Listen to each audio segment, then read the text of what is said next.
Hello, learner.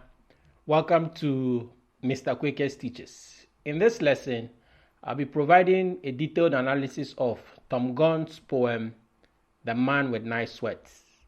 It's part of the poems for the IGCSE for 2023 to 2025.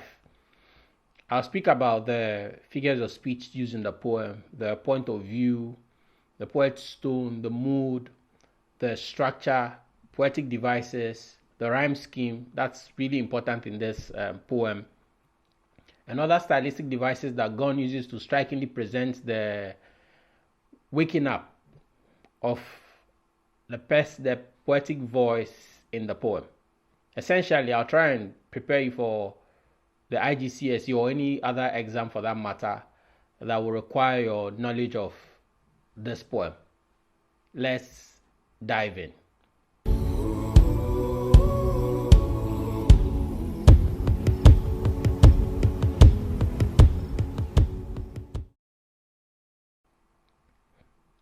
Let me begin by speaking about the poet Thom Gunn.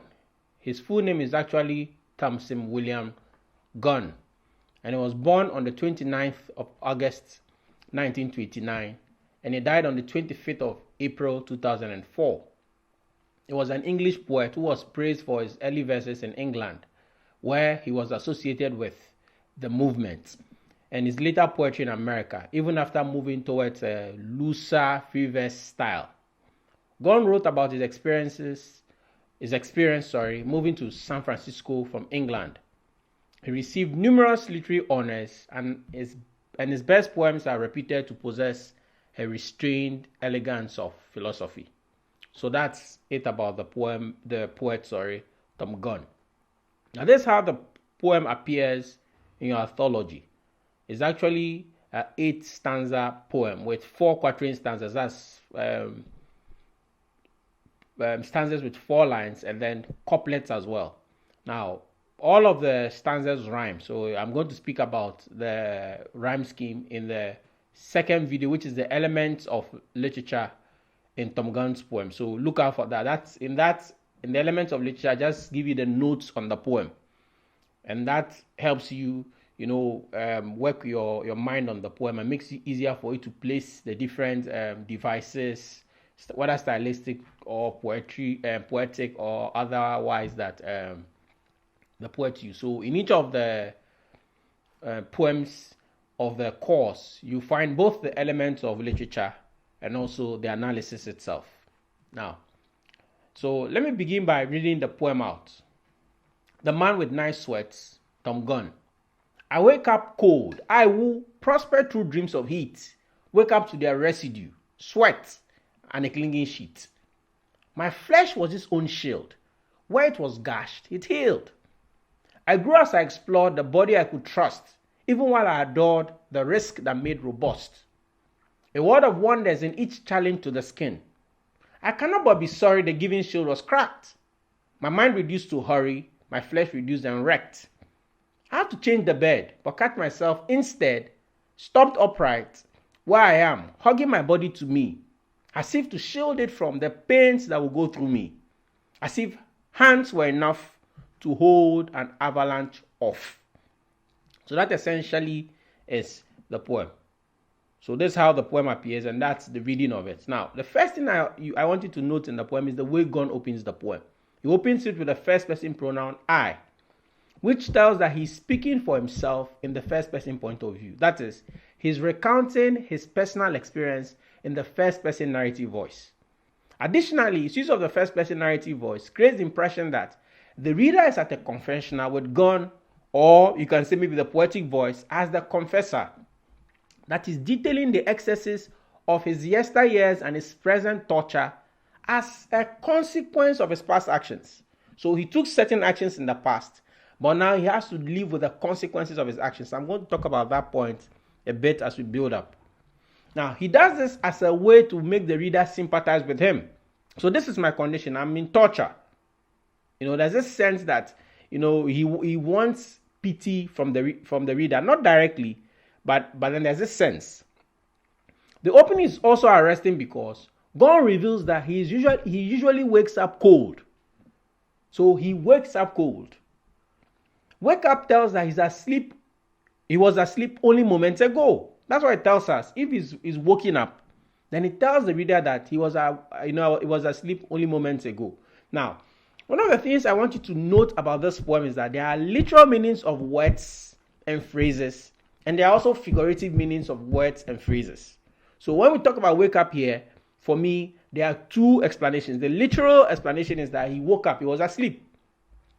But figuratively, wake up suggests that he is now coming to his senses.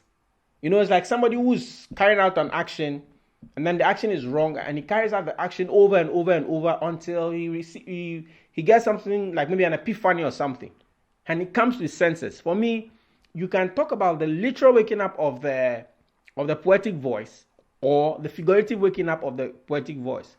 The fact that this is reality today, and that his actions of the past have brought him here to the consequences of his present. Now, the word cold is also striking because it provides tactile imagery here, literally. So the tactile imagery is the feeling, imagery of feeling.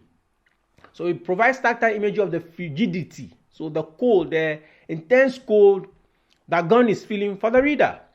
Furthermore, although it does not immediately provide the reason why he wakes up cold, his feeling of cold can also be figuratively interpreted to mean that he feels lonely and lacks the warmth of friendship. Now, in literature, one of the ways or the tools or device, depending on where they want to use for it, that poets use is that they sometimes use contrast. I'm going to speak about that in a bit, but then when they talk about cold, usually cold is associated with the lack of warmth, of friendship, or being alone. So I think that in a sense, not only does Gunn or the poetic voice feel cold, he also feels alone. He lacks friendship, warmth. Now, this same idea you can also see in Night Sweats as well, by Robert Lowell. While Lowell talks about he sweats and everything that can be wrong. Then suddenly he says his wife comes, and then when she comes with this kind of heat that makes the scald horses flee. But here, there's no sense that Gunn has anybody. He's alone. In the same vein, cold could also be his way of revealing that he's been ostracized. So he's alone. He's been cut off and abandoned by those that were once close to him. And is no longer allowed into important places. Cold also suggests that the poet has been metaphorically left for dead. This idea is gleaned from the idiom left out in the cold. Finally, cold can also be spoken of as symbolizing Gunn's loneliness and rejection by society, because it appears that he's sick, seriously sick, and he's been ostracized, he's been cut off from the rest of society, and so he's alone, he's cold. There's no longer that warmth of friendship. He's been given a cold shoulder, he's been left out in the cold. So those are some of the idiomatic, expressions that comes to mind when I think about his use of cold here in the first line. Then, after a comma that indicates a caesura and creates an almost imperceptible pause, Gunn again repeats I a second time, which emphasizes that his experience is the main focus of the poem. Furthermore, his repetition of I this way creates the effect that he is pointing to himself. So, am I the one? Something like that. Am I me? So he's wondering if he's truly going through the experience. He then continues his narration with a flashback. So he begins to recount to the reader some of the things that have happened in the past. And this flashback is useful because it allows him to reveal aspects of his past experiences to the reader by saying, who prospered through dreams of heat. So in the past, I'm waking up cold today. Mean that, it's like somebody who wins a lottery or whatever, or is extremely wealthy, and then he wakes up one day and then he's no longer wealthy. He's lost all his wealth. Like, really, is it me? I think there's this sense of shock in Gunn's voice as he speaks about himself. The word prospered shows that Gunn is speaking about the past. This idea is reinforced by his use of the past tense of prosper, that is prospered. So he prospered in the past. Prospect also implies that in the past, he had an excessive and unquantifiable of what he describes as heat. So for me, I think that the heat here is not only the literal warmth of maybe that comes from a fire, like we see in A Christmas Carol, the novella by Charles Dickens, where he talks about Scrooge and whatnot.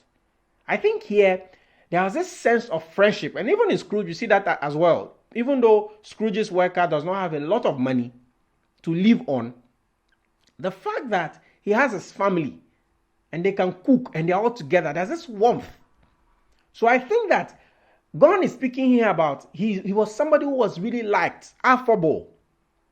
And then he goes on and he includes the preposition through, which shows that the heat was all around him and touched every aspect of his life and his body. Through also tells that he was encircled on every side by the heat. While dreams is an allusion to the non-physical and unseen realm. So here again, the literal meaning of dreams is the non-physical and unseen realm. I'm going to speak about the figurative meaning of dreams as well. So just like the cold and the dreams, we are going to see that the heat has a figurative meaning and then the literal meaning.